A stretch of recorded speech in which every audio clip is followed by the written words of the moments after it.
ধানমন্ডি থানার মোতালিব হত্যা মামলার ঘটনায় আওয়ামী লীগের সভাপতি মণ্ডলীর সদস্য ও সাবেক মন্ত্রী শাহজাহান খানকে রাজধানীর ধানমন্ডি থেকে গ্রেফতার করেছে ঢাকা মহানগর গোয়েন্দা পুলিশ। বৃহস্পতিবার মধ্যরাতে সাবেক এই মন্ত্রীকে ডিবির কার্যালয়ে নেওয়া হয়। ডিবির যুগ্ম কমিশনার রবিউল হোসেন ভূঁইয়া এই তথ্য নিশ্চিত করেন।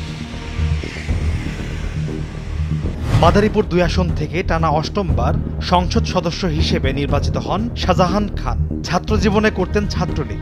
স্বাধীনতার পরে ১৯৭২ সালের মার্চে তিনি মাদারীপুর মহকুমা আওয়ামী লীগের কৃষি সম্পাদক হয়েছিলেন।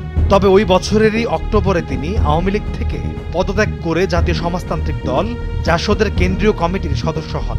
এরপর ১৯৭৩ সালের নির্বাচনে অংশ নিয়ে হেরে যান তিনি। পরবর্তীতে ১৯৮৬ সালের নির্বাচনে স্বতন্ত্র প্রার্থী হিসেবে প্রথমবার মাদারীপুর ২ আসন থেকে সংসদ সদস্য হিসেবে নির্বাচিত হন তিনি। একই আসন থেকে পরবর্তীতে আওয়ামী লীগের মনোনয়নে ১৯৯১, ১৯৯৬, ২০০১, ২০০৮, ২০১৪, ২০১৮ এবং সর্বশেষ ২০২৪ সালের নির্বাচনে সংসদ সদস্য হিসেবে নির্বাচিত হন তিনি।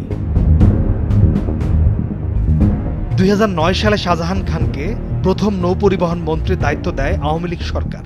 মন্ত্রী থাকার সময় তার বিরুদ্ধে ব্যাপক দুর্নীতি ও অনিয়মের অভিযোগ ওঠে। তিনি বাংলাদেশ শ্রমিক ফেডারেশনের কার্যকরী সভাপতি।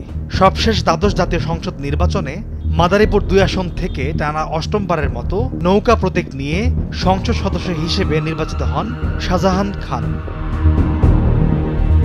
১৯৯০ সালে সড়ক পরিবহন শ্রমিকদের ৩টি ফেডারেশন এক করে বাংলাদেশ সড়ক পরিবহন শ্রমিক ঐক্য পরিষদ গঠন এবং ১৯৯১ সালে বাংলাদেশ সড়ক পরিবহন ফেডারেশন, বিপ্লবী সড়ক পরিবহন শ্রমিক ফেডারেশন এবং বাংলাদেশ ট্রাক ড্রাইভার্স ফেডারেশনকে ঐক্যবদ্ধ করে বাংলাদেশ সড়ক পরিবহন শ্রমিক ফেডারেশন গঠন করেন তিনি।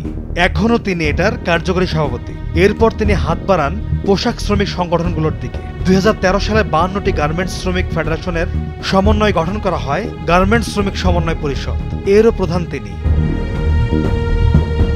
তার বিরুদ্ধে নানা অভিযোগের মধ্যে রয়েছে তিনি নৌ পরিবহন মন্ত্রীর দায়িত্ব পালনকালে নৌ খাতে সবচেয়ে বেশি অনিয়ম প্রতিষ্ঠা করে দেশের নৌ পরিবহন ব্যবস্থাকে ধ্বংসের মুখে ফেলে দেয়। ২০১৮ সালে সড়ক আন্দোলনের সময় তার নেতৃত্বে আন্দোলনরত শিক্ষার্থীদের ওপর শ্রমিকদের হামলা চালানো, প্রকৃত মুক্তিযোদ্ধাদের নানাভাবে হয়রানি করা এবং টাকার বিনিময়ে মুক্তিযোদ্ধার সার্টিফিকেট দেওয়ার অভিযোগগুলো উল্লেখযোগ্য।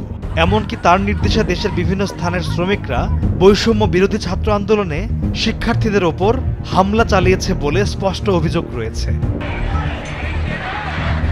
পলাশ খান, ভোরের কাগজ।